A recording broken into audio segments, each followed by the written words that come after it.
Deep in the mountains of North Carolina, there stands a crumbling mansion that locals refuse to approach after dark. The windows are boarded up now, but if you listen carefully on a windless night, some say you can still hear the echoes of what happened there. This isn't just another abandoned house. This is all that remains of America's most twisted family empire, a kingdom built on blood, manipulation, and a patriarch's obsession with absolute control. Hello everyone.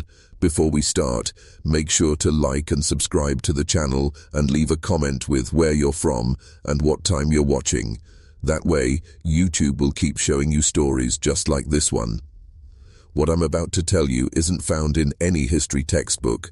It's a story that powerful people worked very hard to bury, a tale so disturbing that even today, nearly a century later, the surviving relatives won't speak about it on the record.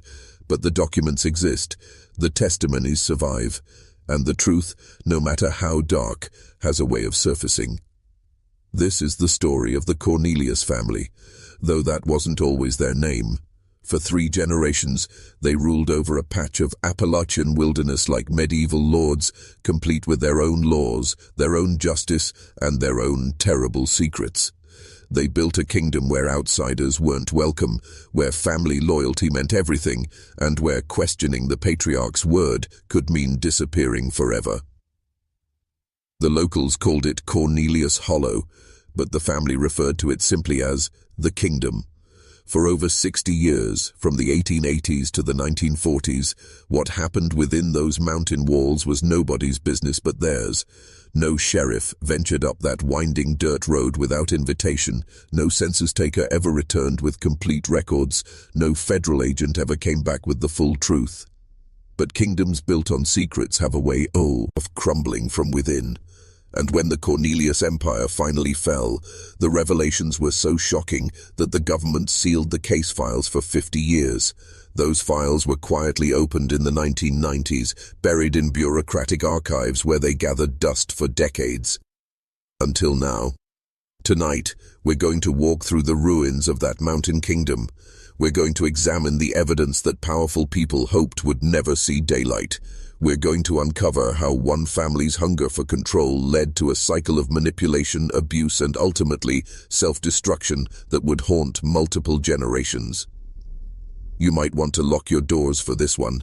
It began with Ezekiel Cornelius in 1883, though that wasn't the name on his birth certificate.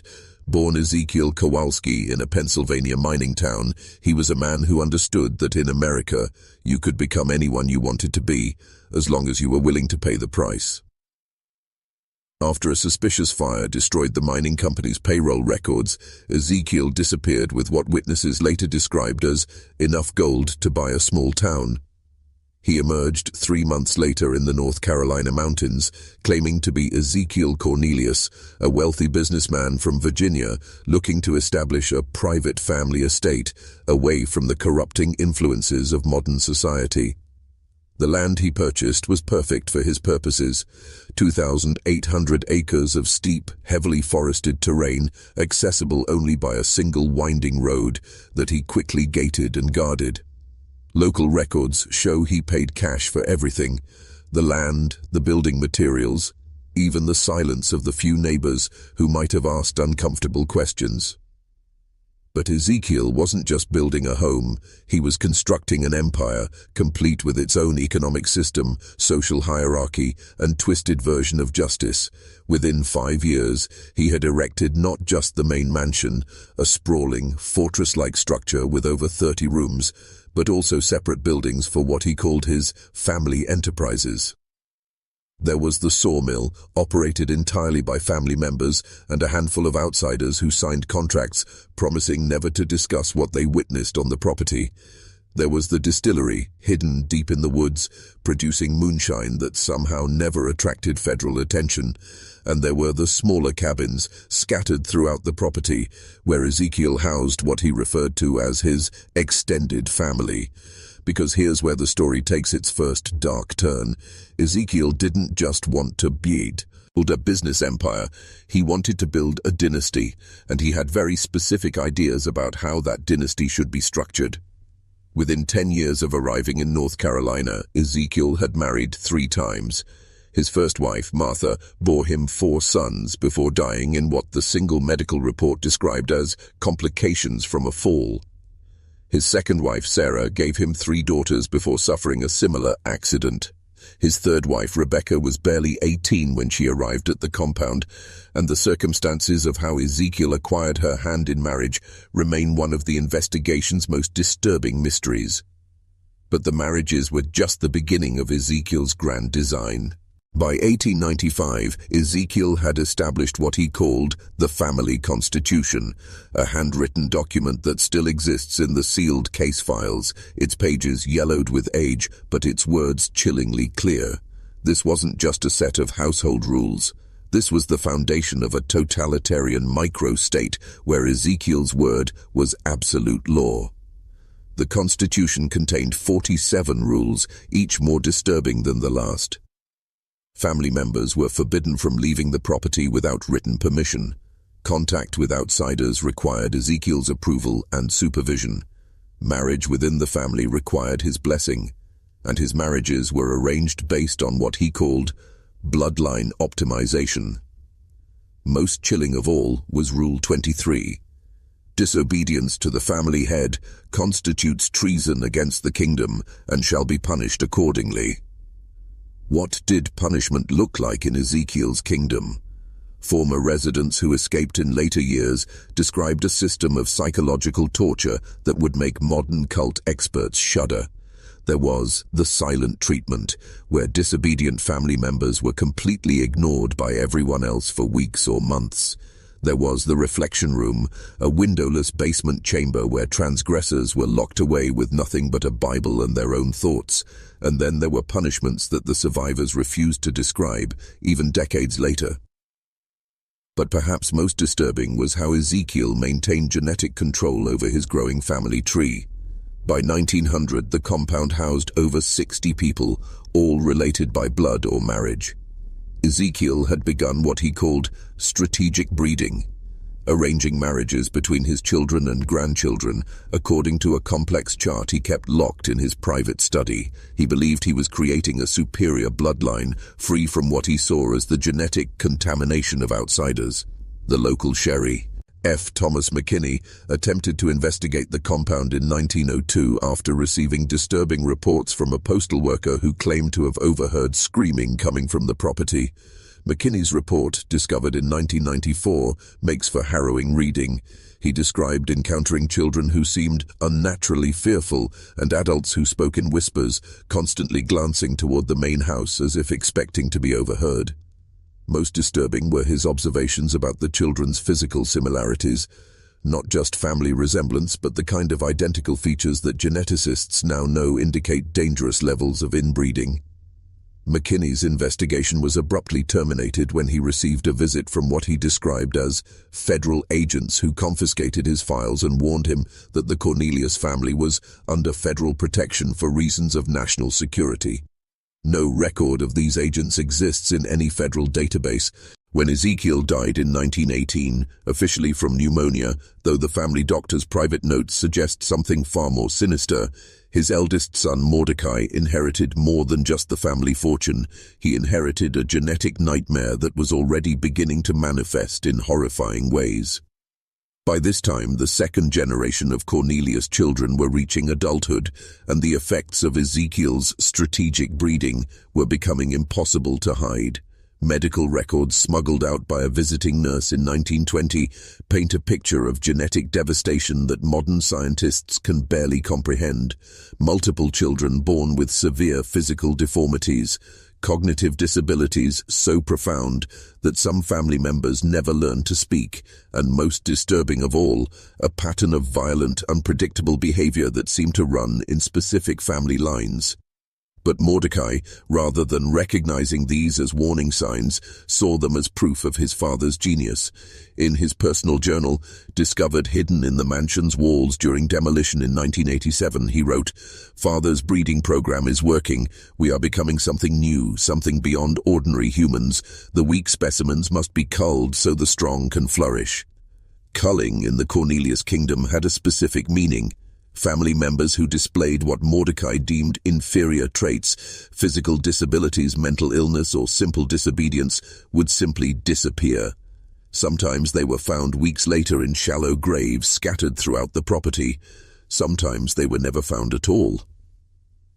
The kingdom's population, which had swelled to nearly 100 people by 1920, began to shrink dramatically. But this wasn't just due to Mordecai's brutal culling practices. The compound was facing a crisis that Ezekiel's grand plan had never anticipated. They were running out of genetic diversity. By 1925, virtually every resident of the compound was related to every other resident through multiple family lines. Brothers married sisters, cousins married cousins, and in some cases, the family connections were so complex that children didn't know who their real parents were. The family tree had become so tangled that it resembled something more like a genetic knot, twisted beyond recognition. The results were catastrophic. Birth defects became so common that the family stopped keeping official records. Infant mortality soared, and perhaps most chilling of all, a new generation of children was being born with what the family's private doctor described as profound psychological abnormalities, an inability to form normal emotional attachments combined with a disturbing fascination with violence and control. The kingdom that Ezekiel had envisioned as humanity's genetic future was becoming its nightmare. If you're still watching, you're already braver than most. Tell us in the comments, what would you have done if this was your bloodline? The first crack in the Cornelius kingdom's walls appeared in 1931, when a 15-year-old girl named Mary Cornelius did something no family member had attempted in nearly 50 years. She tried to escape. Mary was Mordecai's niece, born to parents who were themselves first cousins. By all accounts, she was one of the few third-generation children who had escaped the worst effects of the family's genetic deterioration. She could read, write, and think independently, traits that made her dangerous in Mordecai's eyes. When he announced that she was to be married to her own uncle, a man 30 years her senior, who had already buried 2 wives under mysterious circumstances, Mary made a desperate decision. On a moonless night in October, she slipped out of the compound and began the treacherous 20-mile walk to the nearest town. She almost made it. Almost. The search party that found her 3 days later brought back more than just a runaway teenager. They brought back the first eyewitness account of life inside the Cornelius kingdom that the outside world had ever heard. And what Mary told the sheriff, the same Thomas McKinney who had been warned off decades earlier, was so disturbing that he immediately contacted federal authorities. Mary described a world of systematic abuse, forced marriages between siblings, and children who were treated like livestock in a breeding program. She spoke of family members who had been murdered for asking questions, of babies who were killed at birth if they showed signs of deformity, and of psychological torture techniques that would later be recognized as precursors to methods used in modern brainwashing. But most shocking of all were her descriptions of the family's recent experiments. Under Mordecai's leadership, the kingdom had begun what he called genetic acceleration, attempting to speed up the evolutionary process through increasingly extreme breeding practices. Mary described basement laboratories where family members conducted crude medical experiments on their own children, trying to force genetic mutations that would create what Mordecai called the next stage of human development. The federal investigation that followed Mary's testimony lasted 18 months and involved agents from multiple agencies. What they found when they finally raided the compound in 1933 was so disturbing that most of the evidence was immediately classified. The official report, released in heavily redacted form 50 years later, described scenes that investigators compared to a house of horrors that defied human comprehension. On March 15, 1933, a convoy of federal agents, state police, and medical personnel drove up the winding road to the Cornelius compound for the final time. What they discovered in those mountain hollows would haunt the investigators for the rest of their lives and lead to the creation of new federal protocols for handling crimes against humanity on American soil. The official inventory, declassified in 1983, reads like something from a nightmare. In the main house alone, agents found 23 residents, ranging in age from infant to elderly, living in conditions that the lead investigator described as indescribable squalor. Many showed signs of severe malnutrition, despite the family's considerable wealth. Medical examinations revealed a pattern of genetic abnormalities so extensive that the government's consulting geneticist wrote in his report, "I have never encountered anything like this in human populations.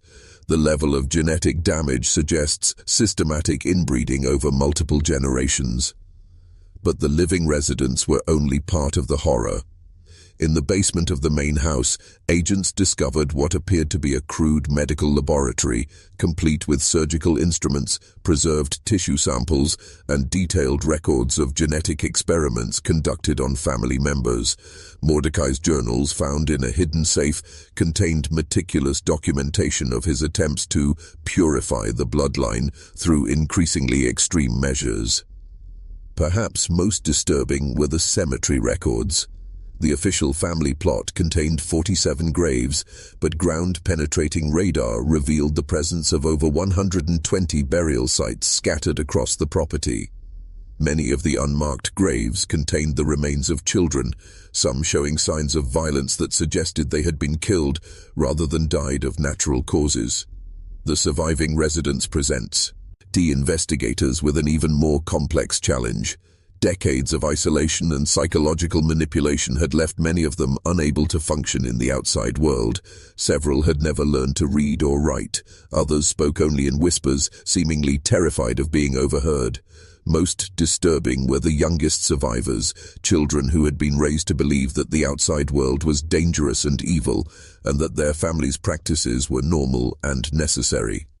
Federal agents found evidence that the Cornelius kingdom had maintained contact with similar isolated communities across the country, a network of families practicing their own versions of genetic purification. Letters and financial records suggested that Mordecai had been sharing breeding strategies and even exchanging family members with other compounds, creating what investigators described as a coordinated effort to establish genetically isolated populations across multiple states. The scope of the conspiracy was staggering, and it reached much higher than anyone had imagined. What happened next reveals just how far the conspiracy reached into the highest levels of American government. Rather than prosecuting the surviving family members and exposing the full extent of their crimes, federal authorities made a decision that still haunts legal scholars today. They buried the entire case. Mordecai Cornelius and 3 other family leaders were quietly committed to federal psychiatric facilities, where they died within months under circumstances that remain classified. The surviving family members were scattered to institutions across the country, their identities changed, their histories erased. The compound itself was seized by the federal government under eminent domain, officially designated as environmentally hazardous and placed under military guard. But why the cover-up? Declassified memos from 1934 provide chilling insight into the government's reasoning. Officials were terrified that news of the Cornelius kingdom would inspire copycat communities, or worse, reveal the extent to which similar groups were already operating across rural America. A confidential report to President Roosevelt warned that exposing the case could fundamentally undermine public confidence in our nation's ability to protect its most vulnerable citizens. More disturbing still were references to ongoing national security implications. Several documents suggest that the Cornelius family's genetic experiments had attracted interest from international researchers, including scientists from Nazi Germany who were pursuing their own programs of genetic manipulation. Federal authorities feared that exposing the case might reveal uncomfortable parallels between American eugenics programs and those emerging in fascist Europe. The compound remained under federal control until 1987, when it was quietly sold to a private development company with instructions to demolish all structures. Local residents reported hearing explosions for 3 days as crews destroyed not just the buildings but blasted and filled the underground chambers where the worst atrocities had occurred. But the story doesn't end there. Genealogical researchers have identified at least 14 surviving descendants of the Cornelius kingdom, scattered across the United States under assumed names. Most have no knowledge of their true family history, having been raised in foster care or adopted families. However, medical records suggest that several carry genetic markers consistent with the severe inbreeding documented in the original case files. Even today, nearly 90 years after the compound was raided, its shadow continues to haunt the North Carolina mountains. Local residents avoid the area where the kingdom once stood, claiming that the land itself feels cursed. Hikers report finding fragments of buildings that were supposedly completely demolished, and some claim to hear voices echoing through the trees on quiet nights. The Cornelius kingdom may be gone, but the questions it raises about the dark secrets hidden in America's remote corners remain unanswered. How many other kingdoms existed? How many still exist today? Some truths are too dangerous to ignore.